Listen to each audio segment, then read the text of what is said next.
Hey, welcome to the Askapastor podcast. I'm joined by Kurt and George. George is on our adult ministry team, and really excited to get into some questions about both consumerism and sort of capitalism today. So, George, as a way to just sort of get to know your backstory a little bit, can you share sort of how you were led into ministry, how you became?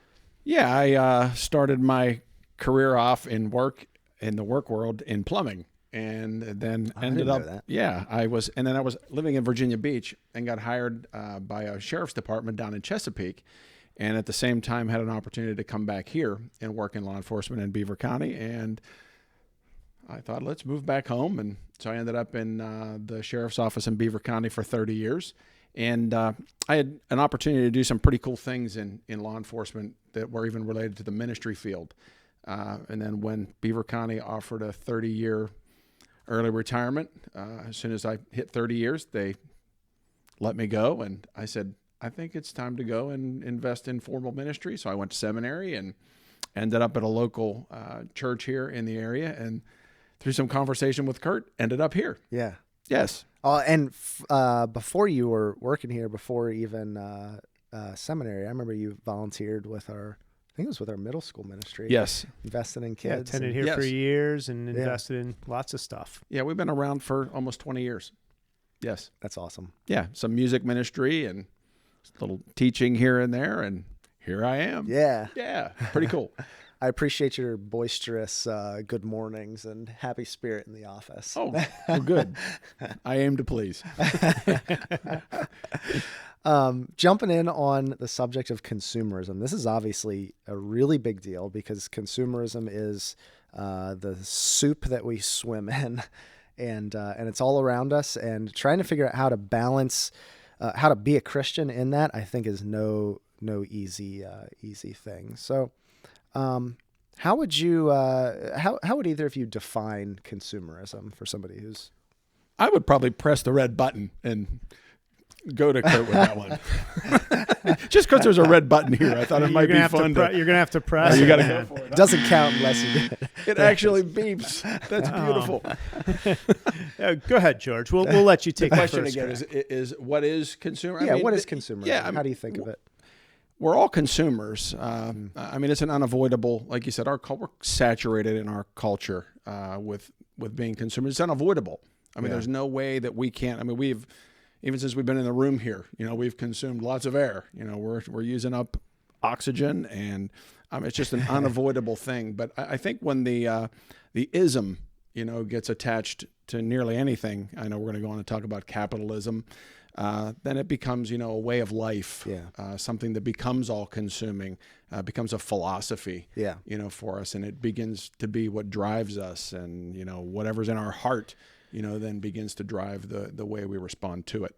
I think what's difficult about this conversation is that there is a difference between capitalism and consumerism, but there's a lot of there's a decent amount of overlap. And capitalism is sort of this economic theory where the means of making profit, the means of production, I should say, are owned individually. They're not owned socially. They're not owned by the government.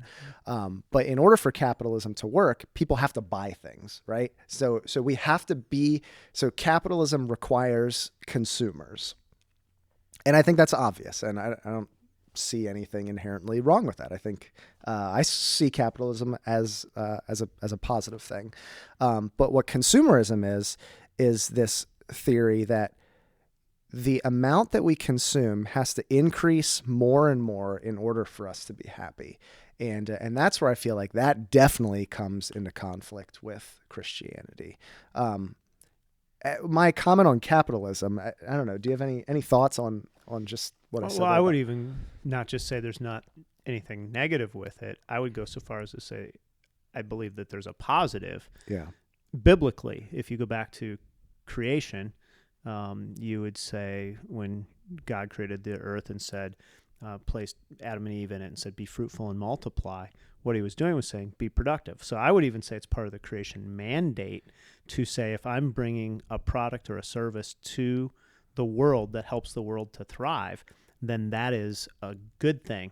And and we do use money as a means to trade services. Yeah. So I don't think that there's, in fact, I wouldn't just say it's not negative, it's positive to be a part of the system. And sometimes Christians can get the idea of, I should be out of the system because the system's corrupt. There is corruption within the system from people, systemic issues that create real challenges. Yeah. But there's corruption in every system. Absolutely. But and so the idea of bringing a service or a product to bear, I think, has roots back as far as the creation mandate. And even throughout the Old Testament, like when we read law codes, it's obvious that that there was this aspect of capitalism. I don't know if you'd call Old Testament Israel a capitalist economy, but even reading through the book of Proverbs, it's hard work brings a profit, and it's hard work. You own your field, sort of. God owns the field, I guess, and its possession reverts back to the family. But the interesting thing, though, that I think about capitalism is money and the moving of money, or the moving of goods from me to you to George to me, is the engine of capitalism. And the more that money moves, the more the society thrives. And so, we want that engine to spin as fast as possible. And when the economy gets stuck, we have stimulus plans where the government tries to infuse money so that people spend money, because when people spend money, it benefits everyone.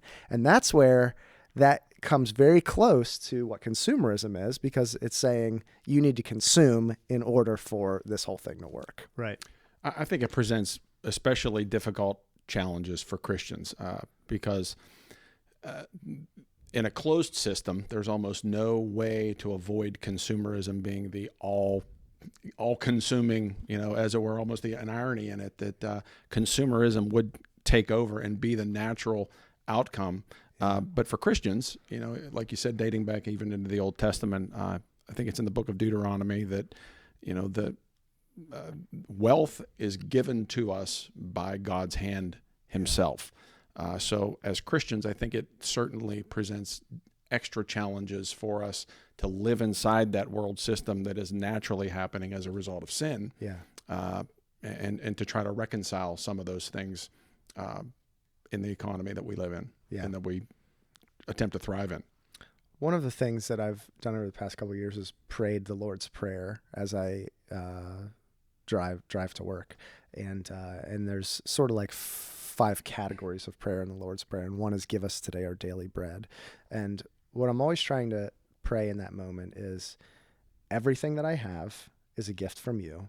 Everything that I expect to receive is a gift from you, and you don't owe it to me.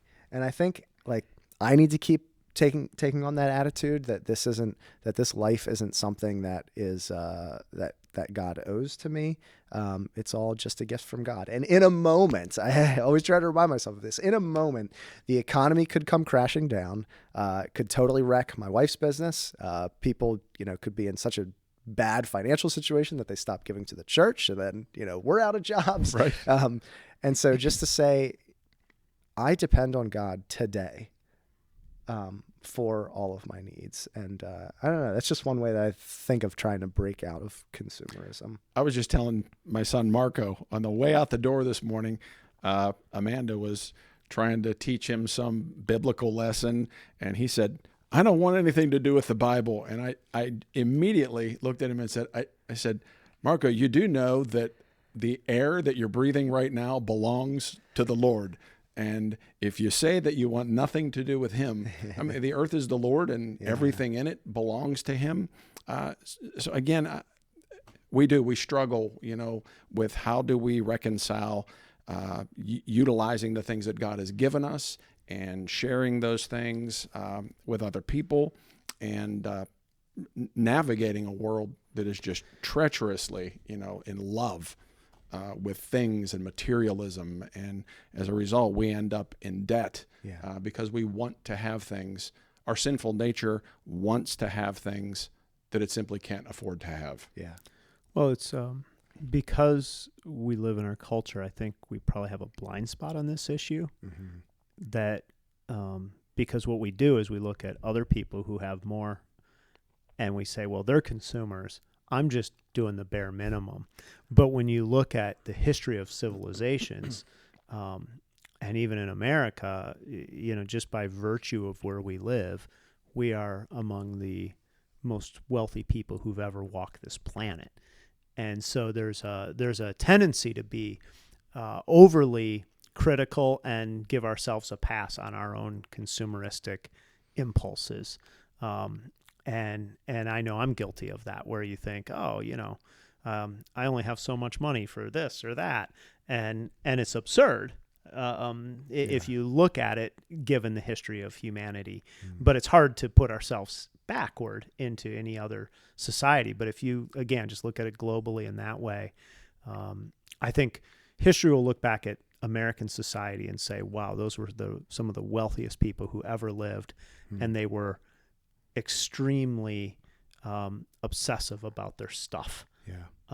And I don't know that that's a good thing. And I think all cultures have had those blind spots. I think that's ours. I appreciate that, and I know you've said that in the past, that and that I guess what I've remembered you saying in the past particularly is that later generations of Christians will look back on this generation of Christians and say that was the thing that was just not in line with their faith, was their spending habits and their consuming habits. And because I'm always trying to think, like, it's easy to look back and say, wow, in that generation, they totally missed that.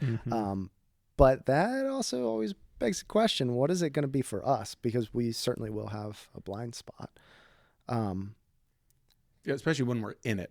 Right. We're living it subjectively. And I think to Kurt's point, it's easy for us to say, well, I'm doing it right, but those people over there, they've got it wrong. Well, it's hard not to adopt the cultural values. You said it well. We are swimming in a soup of consumerism. Yeah. And so it's hard not to say, well, sure, my car runs, but wouldn't it be nice if I had a slightly better car? Yeah. Sure, I've got a TV, but wouldn't it be better if I had a bigger TV? Sure, I took this vacation, but wouldn't it be better if I took a more expensive vacation? And it's hard not to fall into the same mindset that says my happiness, my contentment is just one more purchase, one more thing away, in terms of where that goes. Yeah. And the interesting thing is that I think that our companies have all adopted this mindset of whatever we sell to you, it can't last for a long time. It has to wear down. It has to become antiquated, so that you throw it out, so that you continue coming back to us to buy more. And and it's, I guess it's a good business model. Keep people buying money, or spending their money. But at the same time, we are heaping up piles, and I think this is something that we're all starting to come to terms with across the board. We are heaping up piles of things that we've taken resources out of the earth, we've turned them into televisions, and then we're throwing them out, and they're going somewhere. Right. And figuring out, how do we, like, there's an end point to that. Humanity cannot continue to grow and grow and grow, and we continue to, buy a new TV every 5 years. There has to be a tipping point on that. Yeah, no, absolutely. We think because it gets hauled away in a truck that shows up in front of our house that it's taken care of somehow, magically, mythically. Right. But yeah, it all ends up somewhere. And you're right. That's the appliances are a good example. Like, I was thinking about this the other day. We had to replace an appliance. Had to, because fixing it was going to cost almost as much as a new one. So why would we not get a new one? Because then it'll probably last longer from so it's probably the right economic decision for us. Get a warranty. Yeah, well, all that stuff. But I thought about it. I thought, my parents, I can't ever remember them getting a new appliance. Once they had them, they had them. So I don't know if they were made differently or if the cost was such that, but in my era, you think of appliances as, I got a reasonable number of years out of them. So yeah, okay, trash it and we get a new one. Right. And that is part of our consumeristic mindset. Yeah. Yeah. What are the dangers for believers? Well, let's start here. What are the dangers for our society as a whole, that consumerism presents? Well, I would say that some of the dangers is that the society it closes in on itself. Yeah. There's just almost to some of Kurt's points that, and yours, that there's just these things all have to go somewhere. That there's waste, and then it causes conflict around the world. This culture over here calls us wasteful over here, but yet we watch how they don't take care, we see pictures of piles of computers over in China, on the beach. But yet here we are, we're a terribly wasteful society in our own right. So it certainly causes conflict, in the philosophies of one culture over and against another culture. And so I don't think that greed is, it's certainly not native to those who are the haves. Our greedy nature also is, with those who are the have-nots as well. Yeah. Yeah. It's interesting when you think about beach in China with computers, and the truth is, when it's time for a new computer, we don't really care that much. Or we would act differently as a society until it'll affect us. And there's a lack of compassion for the world on a whole based through individual decisions, which I'm guilty of. So I'm not pointing a finger because, I consume, the appliance. It's going to go away, and I don't know where it's going to go. It's going to go to that place. It's going to go to that magical place somewhere where somebody else is going to take care of it. Here's something that is from the Bible, and you asked for society on a whole. I think this is society and Christians, and I think ultimately the answers are very similar because spiritual peril is spiritual peril. Yeah. Jesus was talking, he gave a parable about this to a man who said, hey, tell my brother to divide my inheritance. So he came, this is Luke 12, and said, I want you to tell my brother to give me the money that I should get. So he was looking for this. Jesus said, man, who appointed me judge or arbiter between you? Watch out, be on your guard against all kinds of greed. Life does not consist in an abundance of possessions. So pretty simple, straightforward. He says, hey, this is the deal. Then he says this, the ground of a certain rich man yielded an abundant harvest. He thought to himself, what shall I do? I have no place to store my crops. Then he said, this is what I'll do. I'll tear down my barns and I'll build bigger ones, and there I'll store my surplus grain. And I'll say to myself, you have plenty of grain laid up for many years. Take life easy, eat, drink, and be merry. But God said to him, you fool, this very night your life will be demanded from you. Then who will get what you've prepared for yourself? And then he says this is how it will be with anyone who stores up things for themselves, but is not rich toward God. And I think the real peril of materialism is it provides a sense of security and significance where we stop seeking it in something else. And so if I have enough stuff, I feel like, okay, I can live out my days in comfort, therefore I'm secure. And don't take into account that the real accounting of my life is not in how much stuff I have, but it's standing before God. Yeah. And we can get blinded to that if we're doing well in life. And it's the same thing with significance. And so that parable, I think, really speaks so clearly to our society and to Christians, because Christians are just as much a part of this way of thinking. Yes, they may have punched their ticket, if you want to use that analogy, to eternal life because of trusting Jesus as Savior, but a lot of times they're doing just as much saying, my life is about my stuff, as it is about anything else. Yeah. I know that one of the questions that you had thrown out was, what are the implications and the opportunities for believers? I think that, speaks to that strongly. When the culture has become that, it gives believers the opportunity to share, that there is something deeper that is available, because we don't live in a closed system. We live in God's system. Yeah. But non-believers don't see it that way. They see it as, I want to get more. I need the new thing. I need the better thing. The next thing is king, all the way down the line. And it certainly opens up and presents opportunities for us to share something that is far exceedingly, more rich to non-believers. Yeah. And we're called to do that. That's our mandate, is to live the gospel, with our words and share it with the world, and to be obedient to that commission, that Christ gave us. I think that the church, we have something that's so amazing, and like to be able to when we have a taste of that, it makes, the new phone or the new whatever just seem so much less value. Like, I mean, this is our world. Like, a new iPhone comes out and everybody's like, when can I get it? When is it going to be mine? And then, but like, we have this experience where, I don't know, like, I'll go to a life group or I have a men's Bible study on Thursday mornings with some guys that I know really well. And we just like support each other with the gospel. Like, it's some of the most meaningful community that I've had in my whole life. And when we can like let the world have a taste of that, it makes I need to buy, I need to do, I need to consume so much less of an urge, because we have something that's even better than that. And so I think that we do have this opportunity to influence the world by showing the world that we have something that's even better than consuming. I would say we're probably going to have even more of an opportunity to do that as we lose, and I think our government and our culture is lending in this direction, that we're going to lose more and more of our resources.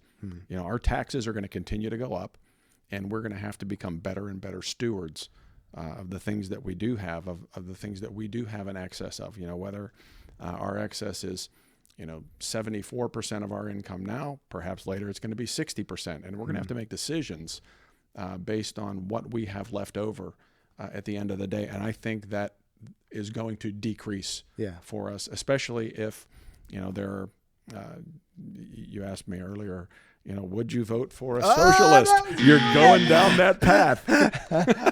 Are we permitted to use that? So how did you answer? Go there, George. Go there, George. You're already there. He asked me, can you vote for a socialist? And I thought to this myself, off camera, I take it. Yeah. I hope so. You hope you can? As long or as you hope you can go I there. thought you were going to ding me rolling. with the, when I said living out the gospel, you knew I had to turn and make sure it was with our words. And I would say no. I would not, unless the person on the other side were, someone really treacherous. But socialism, It's always a comparative. Well, again, but if you put that ism on the end of anything, I would say Jesus agrees that we ought to give, to people. But nowhere in Scripture does Jesus ever condone government taking, from those who have and giving it to the have-nots.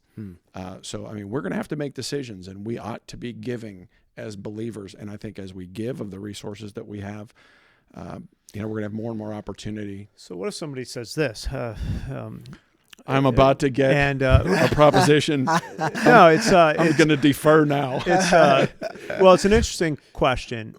What if somebody says, well, since the government is taking so much of my money and distributing it to the poor, doesn't that count as all of my generosity and almsgiving? Why would I need to do any more? Because I'm already giving 20-some%, depending on what bracket you're in, 10%, 30%. I'm already giving a lot of money away based on that. Would that be a legitimate argument for somebody to say, I don't need to do anything else then? I would say that, as believers, we have, we're told, give according to what is in your heart. And if that's what's in your heart and you believe that you have fulfilled, I would say, then that's okay. If that's what you truly believe, that God has allowed you to, and go ahead. He's dinging me. That's not legal. All right, give according to what. Wait. Give according to what's in your heart. Can you cite a verse on that? That we are to give according to what. And I'm saying, can you show me, because I don't think that's in the Bible, that we ought to give according to what's in our heart. No, I don't have a verse. I don't think it exists. And I'm not trying to. I'm just saying that whole notion. I think the Bible says give cheerfully. Yes, and give according to our means. Yes, give according to. So if you can't give cheerfully, but I think. Are we stuck giving the 10%? To say I give according to what's in my heart, I think there is something more than just what's in my heart, because that almost makes it, hey, whatever you feel, you do. And I do think there's some outline about what we do, but it does talk about being cheerful. But I've also heard people use that as a reason then to say, well, since I can't be cheerful, I won't give.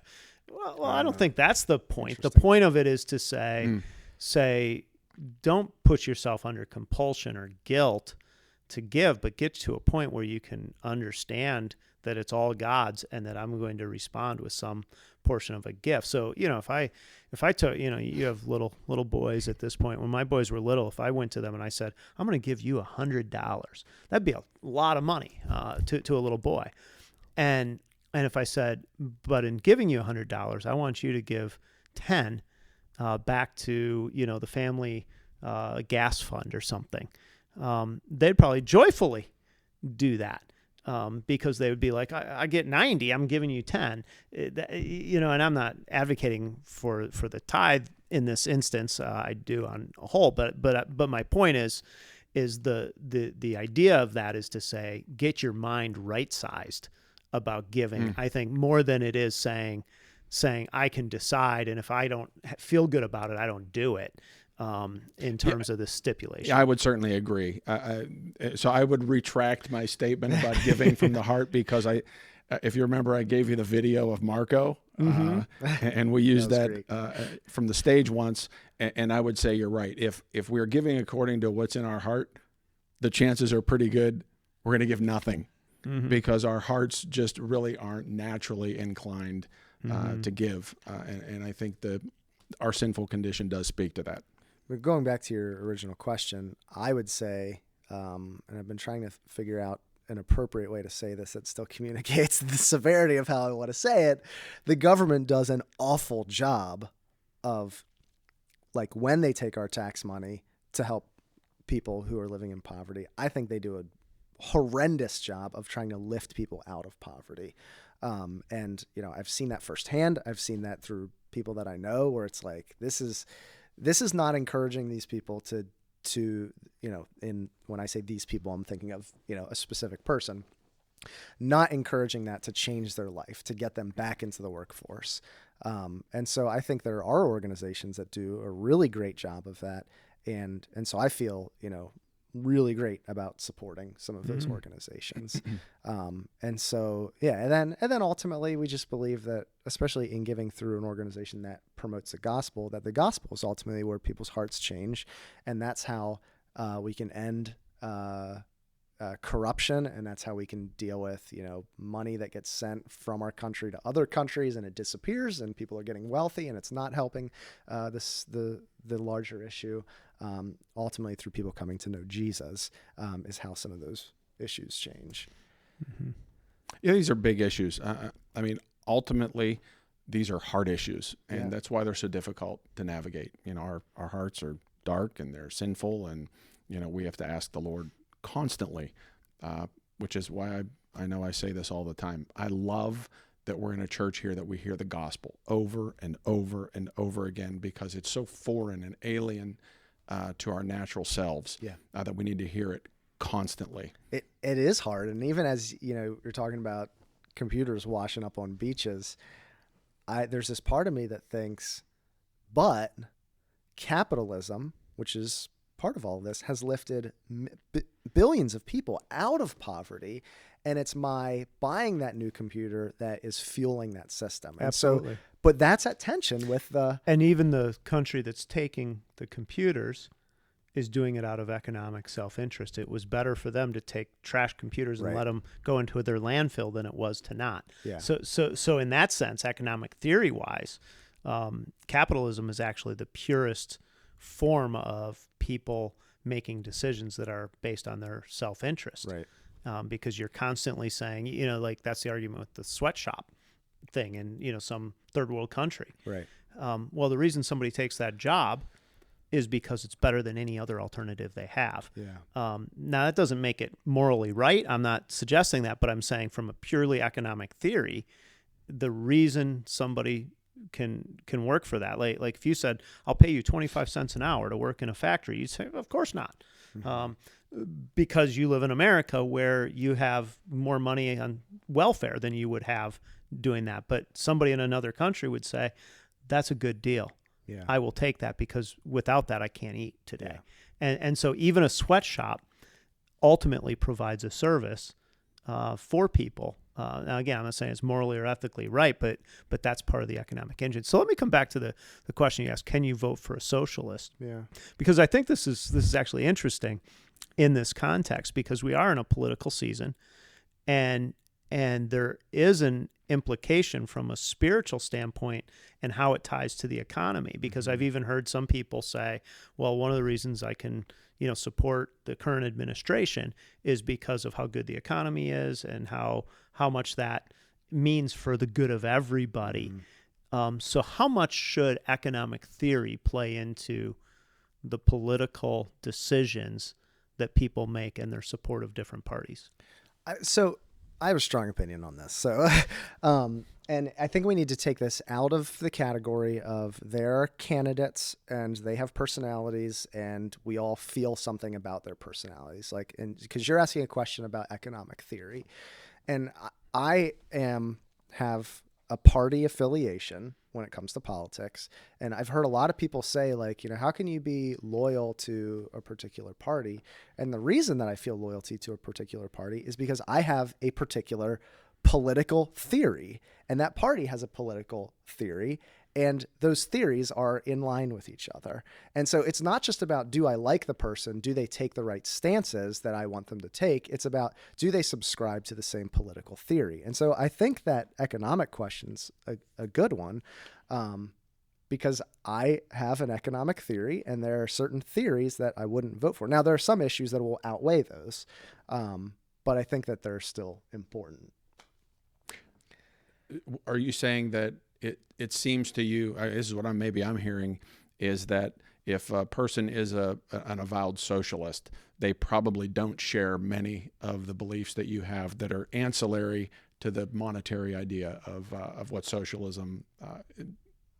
I'm saying that issues arise, and we've done a podcast on immigration, and the way that the immigration thing is portrayed to us is, do you want people in cages, or do you want to, let's see, how do I do this in a way that's, I'm trying to, on the one hand, we get this picture of people that are in cages, and the Republican Party supports people in cages. On the other hand, and that's unfair, right? And on the other hand, you get this picture that the Democratic Party just wants to have open board, let everybody come on in, and they can all have free health care, and we'll just take care of them. And both of those pictures are unfair, right? And so the issue becomes, your stance on the issue sometimes becomes about the pictures that you see and how it's portrayed. What I'm saying is, I have a political theory that is that matches up with one of those parties, and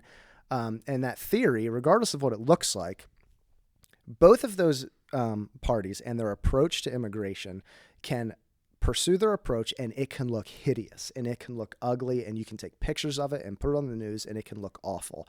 But what I'm saying is, I want to step behind that and say, what is the theory behind this, and what are we trying to accomplish as a government? I didn't communicate that very well. So I think part of that is the fact that we live in a soundbite generation. Right.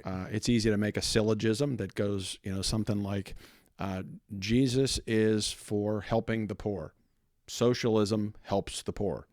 Therefore, Jesus is for socialism. Right. And people will make that syllogism, and it's easy to say those things, and there's some merit, at face value when you look at that. But it is a non sequitur. Everything in that syllogism doesn't logically follow out to its logical ends. Yeah. So in a soundbite generation, you try to make arguments, with people, and you have 15 seconds, to make the argument that they have, that they've asserted. That's well put. And what's interesting is I needed one after the are all more. It's more complex than we want to make it or have time for, because what we want to do is we want to click through our news feed, right, and very quickly say, give me 15 seconds to understand how China's economy works and why they're protesting in Hong Kong, and all of a sudden you say, if I can't understand it in 15 seconds, it's too hard. So give me that syllogism or something really quickly so I can say, I got it. Yeah. And unfortunately it does take more. And I find it the thing that I find fascinating with every election cycle is how Christians end up so all over the place. Yeah. I know there's a easy answer that people say, well, there's the religious right, the religious left, but I don't see it that simply. I see a lot more diversity among Christian people, and I think some of it does go down to the some of it is people are just following the sound bites and the ease of what can we do, but then there are legitimate differences in terms of what makes sense given all of the competing issues that exist, to say, well, how does if I hold this to be true and this to be true that appear on opposite ends of the spectrum or in different parties, how do I weigh and balance those priorities when it all comes down? And especially when nobody runs as a centrist anymore. Like it's we're going far left or we're going far right, and those are your options. And so this is going to divide, and people are going to pick camps, and it's going to feel crappy. Well, I heard this a while ago, and it's stuck with me because I actually think this is true in church world increasingly as well. I'll explain that in just a second. But somebody said that there was a tipping point, probably the Barack Obama election of 2008, maybe a little sooner, where instead of candidates always running to win their primaries and then pivoting to the middle, that used to be the traditional wisdom. So, you'd have to run a little far to one side or the other. You would certainly then pivot to the middle to try to capture the middle and win the election. That now what's happening is people are staying and maybe even going farther to their base to try to energize their base. And you certainly saw this with the election of Trump, where what he figured out was, if I can energize the base, I don't ever need to pivot to the middle. And I think how that impacts church is increasingly people can choose their own niche in terms of what they want to listen to. And what I mean by that is, you want to hear a podcast on somebody who says, I'm a Reformed, charismatic, Paedo-Baptist who believes in consubstantiation and, add 17 other things. Right. You can find that person and listen to exactly their take. Yeah.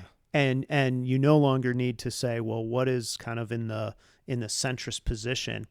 And what that'll mean in church and in politics is that people will become increasingly segmented, rather than saying, hey, I want to go someplace where there's a middle ground, and I may not agree with everything, but I'm part of a community that has middle ground. Yeah. And you're seeing that in politics as well. And so I don't know what that has to do with our topic. I thought it was interesting. It sounded good. You can buzz me. I would say this, though. I know our time's probably coming close to a close, but I know that right now we're going through a study of the book of Proverbs that has plenty to say, that I'm sure that you're going to address in the coming weeks concerning issues of money and of how we are to be good stewards of the things that we do have, and how do we apply biblical wisdom to those issues. Yeah. So I appreciate that we are in a church here, that the Orchard Hill Church community cares about those things, that we don't see them simplistically, that these are things that need to be hammered out, and we're forged out on God's word, and that's not always an easy thing. Yeah. And so applying those things to our lives is difficult often because it hurts. Yeah. So let me come full circle here and just ask you guys, what do you do in your own life today to try not to be overly greedy, consumeristic? Yeah. I mean, if we know that that's a potential blind spot, we live in the culture. What do you do to try to check that? I think learning to develop contentment, I think, is probably at the heart of discipleship today. Like that's got to be one of the most pressing discipleship issues in our day. That's the question that I'd just like to ask, is how do we develop contentment? I think there's a couple ways that we can go about that. One is just being thankful for all things, and recognizing the blessing of the car that starts up and the phone that does in fact make a phone call, without feeling like you need the lane shift assist or what. And not that there's anything wrong with those. I hope that the next vehicle I buy has that. That's a good technology. But just to learn to be thankful for what we do have. And I think, as we've talked here, being able to step out of our own skin and our own day and say, whoa, wait a second, from a global perspective, I have easy access to vaccines. I have easy access to antibiotics, clean water, clean water. My house is heated. When I go home today, my house will be the same temperature as when I left. And it's a palace compared to people historically who've lived. Yeah. Yeah. I mean, that's a humbling thought when you think, if you live in an average house, you live in a palace compared to people in history. And it may be a slightly... Even today. Yeah. Yeah. Maybe a slightly different take here on taxes, but I've come to see over the past couple of years I've tried to be thankful when I pay my taxes and when I pay the gas bill and the electric bill. The gas and electric especially, oh, what a convenience. It is worth every penny that we pay when we get those bills. But on taxes, man, if you've ever paved your driveway, what a bill that is. And to know that I can just pull out of my driveway and get here and anywhere in the United States, I feel like that's worth the price that I'm paying. So I understand if you're negative on taxes, I get that. But well, there's some scripture on the idea of being content. We read in 1 Timothy 6, verse 16, it says, "Godliness with contentment is great gain." So to be content with godliness, the Apostle Paul tells us is great gain, because we brought nothing into this world and we're leaving this world with nothing. So I think the idea of you saying that being grateful, just making sure we understand what we ought to be and have gratitude for is a great discipline for contentedness. And I would add to that, I think this is maybe one of the most important verses that I've memorized. Is just a couple verses after that. It says, and this is the ESV, "As for the rich in this present age, charge them not to be haughty, not to be proud, not to set their hopes on the uncertainty of riches, but on God, who richly provides us for everything to enjoy. They are to do good, to be rich in good works, to be generous and ready to share, storing up treasures for themselves as a good foundation for the future." So so that they may take hold of that which is truly life. There is so much in there. Yes. And so I've just tried to remind myself, anytime that I have something that's good, to thank God for it and recognize that I don't need to feel guilty about this. Yes, I am wealthy and I don't need to feel guilty about that, but I need to turn around to God and say, God has richly provided me with everything for enjoyment. But in that, I need to be rich towards others. I need to do good works. I need to set my hope on God and not on wealth, because it's ridiculously uncertain. And I need to recognize that there's nothing that I can buy that will bring true life, that it is my hope in Christ that gives true life. I've been praying with my kids at nighttime, and this has been a repeated thing that I'm hoping is getting through to them. And I pray, God, help us to remember that there's nothing that we can buy in this life that will make us more happy, but only you can make us truly happy. And I think that's not for just for an 8-year-old. That's something that we all need to. It's a good nightly reminder. Yeah. Yes. Yeah. What do you think, Kurt? Those are great things, and I love that passage.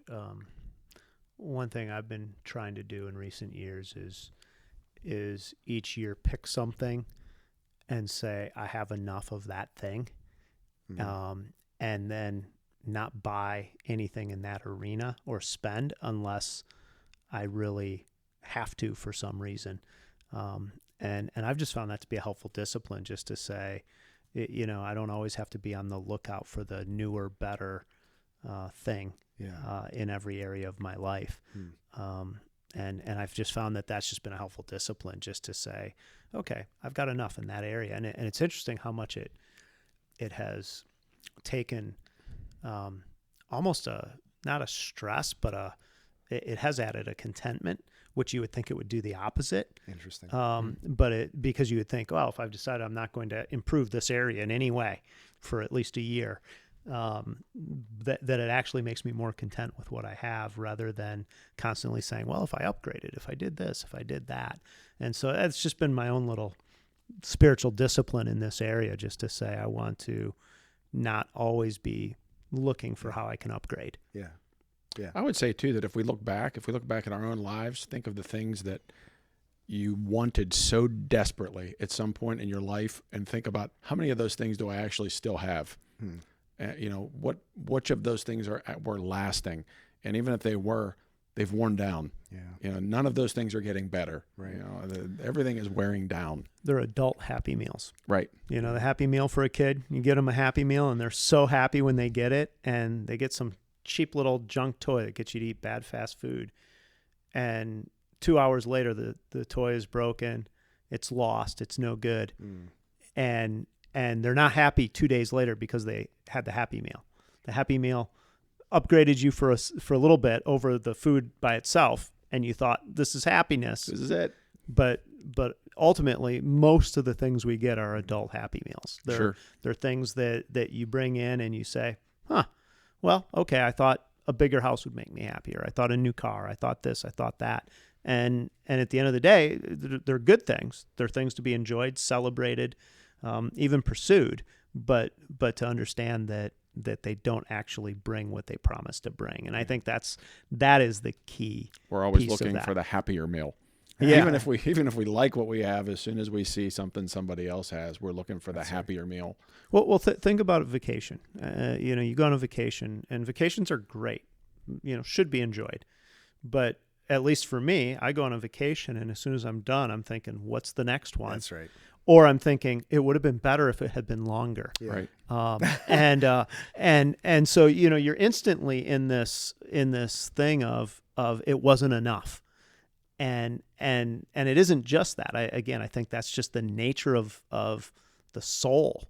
But you have to fight that, or what was intended to bring satisfaction doesn't bring satisfaction at the end of the day.